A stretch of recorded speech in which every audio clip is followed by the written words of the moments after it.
에릭 토폴은 그의 트위터에서 네이처의 한 연구 결과를 소개하며 말합니다.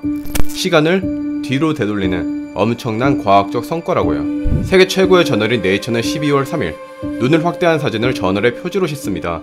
혹시 모르시는 분들을 위해 말씀드리는 건데 네이처는 세계에서 가장 뛰어나고 유명한 저널 중 한 곳입니다. 오늘 연구는 그 네이처에서 표지로 선정된 연구입니다. 네이처 사이언스 셀, 이런 곳은 명문대 교수님들, 정부 출연기관 박사님들, 대기업에서 정말 잘나가는 연구원님들도 이곳들의 논문을 발표하는 것이 쉽지 않을 정도로 연구원들에게는 꿈의 저널이라고 할 수 있죠. 네이처는 연구를 두고 말했습니다. 생체 시계를 돌려 쥐의 시력을 회복시킴, 즉 이미 노화되어 시력이 상실된 쥐의 망막세포의 시간을 돌려서 다시 시력을 찾게 하는 것에 성공했다는 겁니다. 한마디로 말해서 앞이 안 보이는 쥐가 앞을 볼 수 있게 만들어준 거예요. 지금은 아직 연구 단계지만 이 연구가 상용화되고 다양한 세포들의 시간을 되돌리는 데 성공한다면 이 탈모 환자들의 상실된 머리카락도 되돌아갈 수 있을 겁니다. 이 정도만 말해도 이 연구의 가치가, 미친 가치가 느껴지지 않습니까?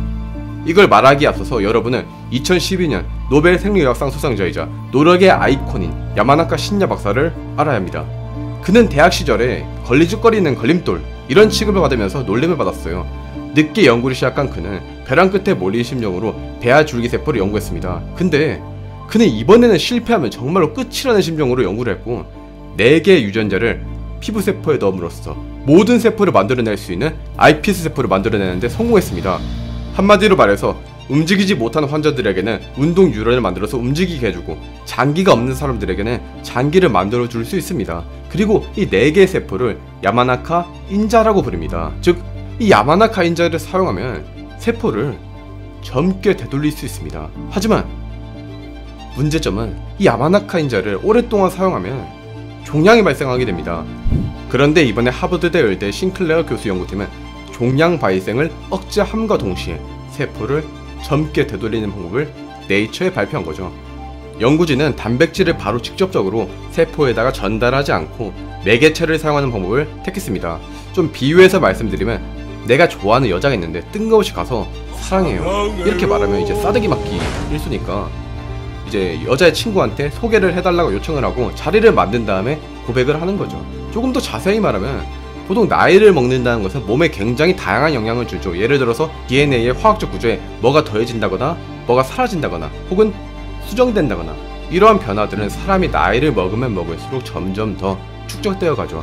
그래서 과학자들이 생각한 거죠. 이 변화하는 과정을 하나하나 쫓아가면서 분석해서 그 메커니즘을 알아낼 수 있다면 생물의 시간을 되돌릴 수도 있지 않을까.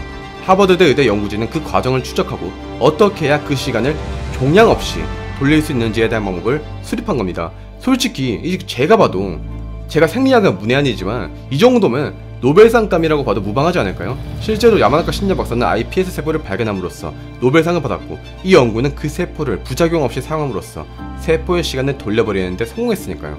정말 놀랍지 않나요? 그래서 샌디에이고에 위치한 세계적인 생물과학 연구소인 사이크 생물학 연구소의 후한 연구는 이 연구는 굉장히 역사적인 사건이라고 극찬했습니다. 이뿐 아닙니다. 연구진은 특정 약물을 투입할 때만 이 과정이 일어날 수 있도록 만들었어요. 연구진의 표현을 빌리면 스위치를 만든 거죠. 이 이상을 설명하려면 솔직히 저도 쉽지 않습니다. 생명공학 박사급 연구원들이면 논문을 이해하려나요? 이 논문은 무려 35장의 생명공학이라던가 의학 비전공자들은 이해하기 어려운 용어 천지입니다. 그러나 이 분야를 잘 모르는 저조차도 그 가치를 알 수 있을 만큼 굉장한 연구라고 할 수 있습니다. 왜냐면 한마디로 말해서 일종의 불로불사라고도 말할 수 있을 테니까요. 진시황은 오래 살고 싶어서 수은을 먹었습니다. 그는 수은 중독으로 뇌가 망가져버렸죠. 하지만 고작 2200년 뒤 이제는 세포들의 시간을 부작용 없이 돌려버리는 연구가 발표되었습니다. 이 기술은 미국 보스턴에 위치한 라이프 바이오 사이언시스에 기술이 이전되었고 추가적인 연구들이 이루어져 언젠가는 시장의 모습을 드러내겠죠. 그리고 그때가 되면 비록 가격은 비쌀지라도 걷지 못하는 환자들부터 장기에 문제가 있는 환자들, 앞을 보지 못하거나 듣지 못하시는 분들, 그리고 탈모 환자들, 많은 사람들이 새로운 삶을 살 수 있게 될 겁니다. 연구를 총괄한 싱클레어 교수는 말합니다. 저는 나이를 먹는 게 병이라고 믿습니다. 저는 그걸 치료할 수 있다고 믿습니다. 저는 우리가 살아있는 동안 그걸 치료할 수 있다고 믿습니다. 그리고 그렇게 함으로써 저는 우리가 인간의 건강에 대해 알고 있던 모든 것들이 근본적으로 바뀔 것이라고 믿습니다.